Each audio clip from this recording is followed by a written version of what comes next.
ఈ రోజే డౌన్లోడ్ చేయండి, మీ ఫేవరెట్ షోస్ చూడండి. మాలాగా చిన్న చిన్న గార్డెన్స్ అంటే మనకు లాస్ లేదు, ఆ ఒక్క కుండయో ఒక పంట. ఫార్మర్స్ అయితే వాళ్ళకి ఖర్చు పెడతారు కాబట్టి వాళ్ళకి లాస్ అండి. సో మనం ఒక్కోసారి జాలి తలిచి వదిలేయచ్చు. ఓకే, సో చంపాల్సిన అవసరం లేదు. I mean to say avoid చేయొచ్చు. తప్పకపోతే చచ్చిపోయేంత వరకు వెళ్ళాలి. మోస్ట్లీ మేము ఏం చేస్తామంటే గార్డెన్స్లో లాగా మార్నింగ్ ఇప్పుడు రాజుగారు అన్నట్టు మెంటల్ పీస్ కూడా చాలా అవసరం. సో ఇది గార్డెనింగ్తో మనకి ఫిజికల్ అండ్ మెంటల్ పీస్ అండి. మోస్ట్లీ మెంటల్ హెల్త్కి ఎక్కువ ఇంపార్టెన్స్ ఇస్తున్నాం కాబట్టి చాలా దోహదపడుతుంది.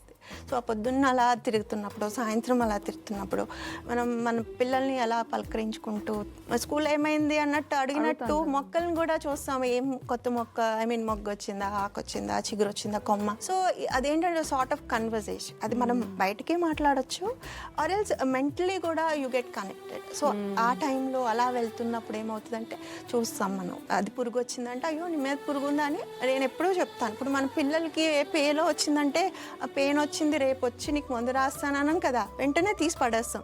సేమ్ అది కూడా అంతే అండి. మొక్కల్లో గార్డెనింగ్లో కూడా ఎప్పుడన్నా మనం చూసామనుకోండి, first and foremost thing we should do is అప్పటికప్పుడు డెసిషన్ తీసేసుకుని పక్కన పడేయాలి.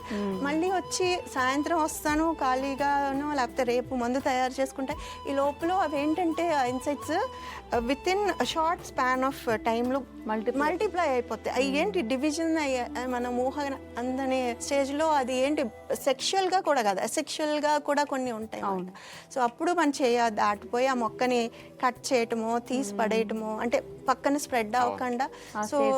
సో అది ఒక మన డైలీ పార్ట్ ఆఫ్ లైఫ్ లాగా, ఒక రొటీన్ లాగా మనం అలవాటు చేసుకున్నామంటే మన గార్డెన్లో పెస్ట్ ఉండదు, మన చక్కగా మెంటల్ పీస్ అండ్ ఫిజికల్గా కూడా వీల్ ఆల్వేస్ బి యాక్టివ్. ఫిజికల్గా యాక్టివ్గా ఉంటే ఆబ్వియస్గా ఆ రోజంతా ఎంత బాగా వెళ్తుంది. మరి గార్డెనింగ్ అన్నది కెమికల్ లెస్ ఫుడ్ తినడము అన్న యాంగిల్ కంటే కూడా ఇదో కొత్త యాంగిల్ డాక్టర్ గారు. అంటే మన ఫిజికల్ అండ్ మెంటల్ హెల్త్కి కూడా గార్డెనింగ్ ఎలా ఉపయోగపడుతుంది అన్న విషయం పైన. మన దొడ్లో పండేటప్పుడు దోసకాయ కానీ, టమోటా కానీ, బెండకాయ, దొండకాయ ఇట్లాంటివి పచ్చి తినేయాలనిపిస్తుంది. ఎందుకంటే వాటి చెట్టు నుంచి కోసేసరికి నేను కష్టపడి పండించాను, ఇది నాది అనే హక్కు మనకు ఎక్కువ ఉండి దాని మీద ప్రేమతో మనం ఫ్రెష్గా ఆస్వాదించడానికి మనసు ఎక్కువ వస్తుంది. అదే బయట నుంచి కొనుక్కొచ్చేసరికి ఆ లింక్ అనేది ఉండదు అసలు.